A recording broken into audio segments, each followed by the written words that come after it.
ไปหายก็มีพวกขี้ชุบเนี่ยฝั่งนี้อีกอยู่เอาเนี้ย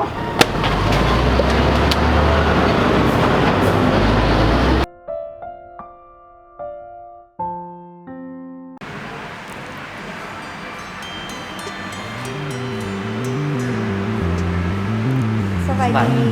ลูกค้าต้องการอย่างบ่ มีลูกทรัพย์ประมาณ100,000บ่ แสนหนึ่งบ่ ราคาประมาณ100,000 ขอแนะนำเป็นรุ่นนี้เลย สบายดี สบายดีต้องการอย่างบ่ รุ่นแน่ในบอประมาณ100,000 อยากได้โทรศัพท์ที่แบบรุ่นที่แพงสุดของห้างเขาแนะนำรุ่นไหน เดี๋ยวขอแนะนำเป็นรุ่นนี้เลยเนาะ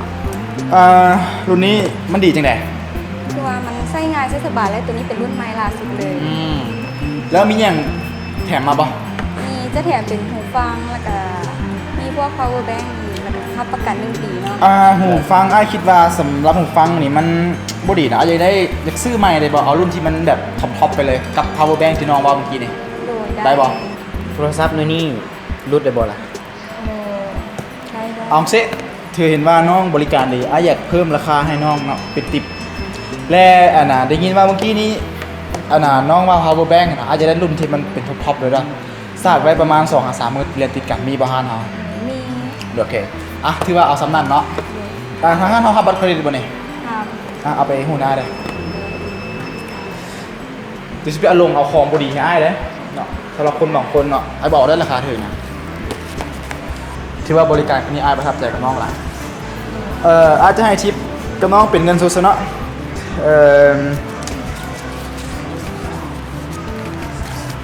ชุดนี้ให้200,000และที่สำคัญเนาะอ้ายบ่เอาได้ของราคาได้คือถ้าหน้าอ้ายมาเกียมของดีๆให้อ้ายเลิศเนาะ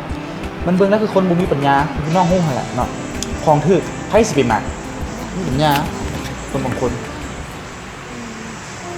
โทรศัพท์100,000เนาะ แสนหนึ่ง ที่เอาเลยบ่ใช้กล่องอะไรเด้อ ได้ไหมขอบใจในร้าน ใจกัน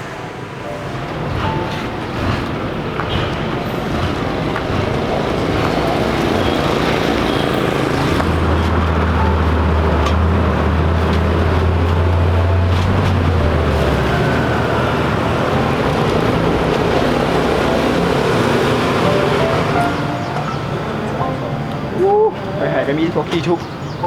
เนี่ยฝั่งนี้อีกอยู่เอาเนี้ย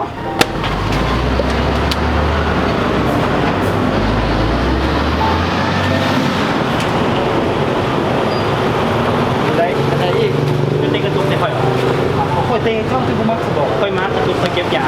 เป็นมันเก็บคือหัวค่อยเข้าใจเจ้าคนขอโทษไปเลย คุณแบบเจ้าต้องรู้สึกว่าอย่างนี้ นี้เจ้าคนขอโทษไปเลย อย่างนี้โอ้ระเบิดหน้าอย่างนี้ก็จะได้อย่างนี้อุ้ย เป็นสี อ๋อได้เอาโอ้ยเจ็บงอมีสั้น ต้องให้อย่างเราบอก ๆยังไงวะเอาก็ไอ้ตุ๊กแล้ว ตั้งแต่ไหนเด้อเจ้าเด้อเขาอดตั้งแต่ไหนนะ เจ้าหนูพูดเกิ คนนี่ จะมาเมาอย่าง เอา โรงเรี เงิ ยน นนี่อันนี้ค่าอะไรวะเงินเจ้านี่นะฮะดูไม่ค่อยจะจดพวกแบบนี้สักสีด้วยกันนะเศร้าแล้วเศร้าด้วยนิสัยแบบนี้เนี่ย